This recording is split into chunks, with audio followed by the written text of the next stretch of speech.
Well, I guess we'll get started. We just talked about how proud we were of our effort and our fight.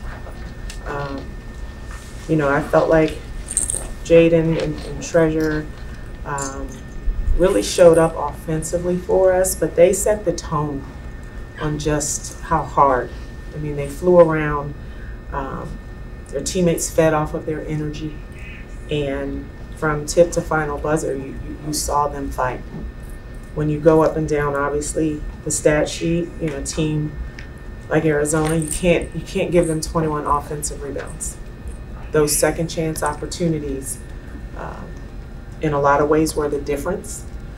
But where I am proud of our group, the first time they really exploited us inside. And I thought we dialed into scouting some of the things that we worked on, making it hard for them to score around the rim, making them earn pretty much everything that they got, and then just how aggressive we were to the line. I mean, we were 22 for 29. That's a team that's confident, playing downhill, putting foul pressure on, and so there's so much for this group to build on, and we are doing that, and we're getting close. So again, we're not going to hang our heads. We're going to be proud of our effort. We're going to be proud of our fight, because there's a lot of basketball to still be played.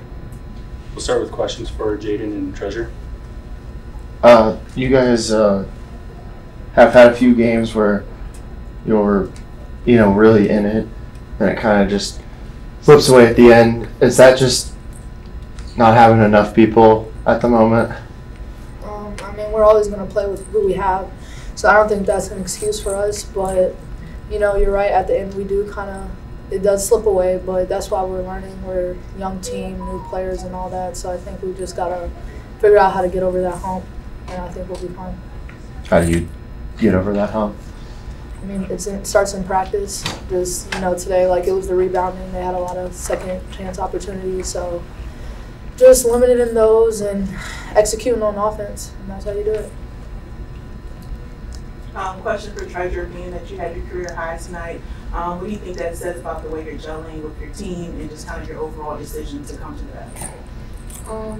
I mean, without the team, I wouldn't be scoring. I mean, everybody on our team scores, so it leaves people open. If they're not scoring, I'm not scoring either. We all need each other to score. Any more questions? Thanks, you guys.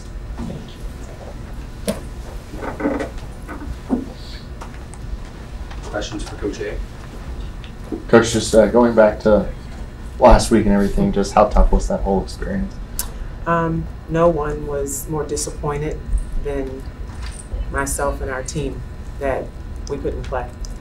Something in my 25 years I've never had to do.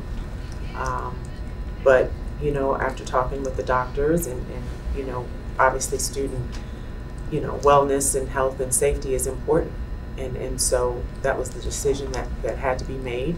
But what I'm proud of is that, we were healthy enough to be able to compete today. And so it was a tough decision. And like I said, no one felt worse than myself and our team that we could not play.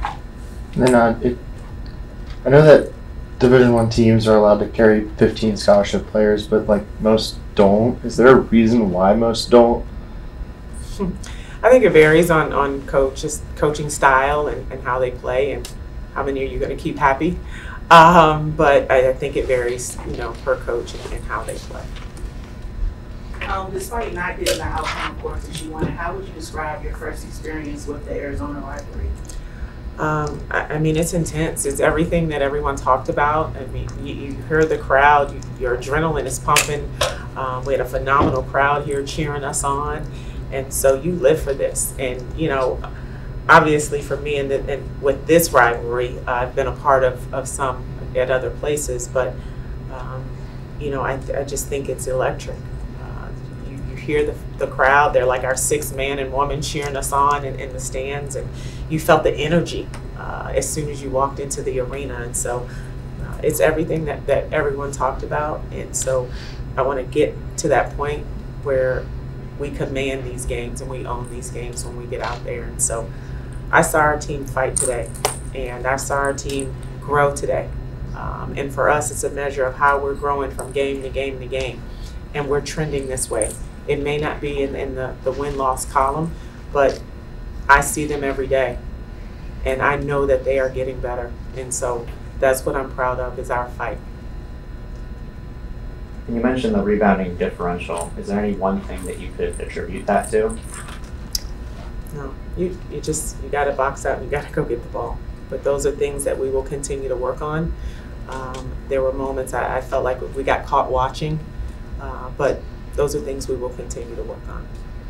And just overall this weekend, there's just been great turnouts for both men's and women's games. Just how proud are you, I guess, of the students, and just how do you keep that going moving forward? Man, first and foremost, I mean, our students are showing up. They are showing up for us, and they are bringing that energy, and they're making DFA hard to compete in and play in. And so first, thank you. Thank you to our students. Thank you to our fans. Thank you to our alums. And just know that, men's and women's teams are competing, and they're fighting, and we understand our responsibility for them. And so tell them to keep coming, and our girls are going to keep working, and our girls are going to continue to get better.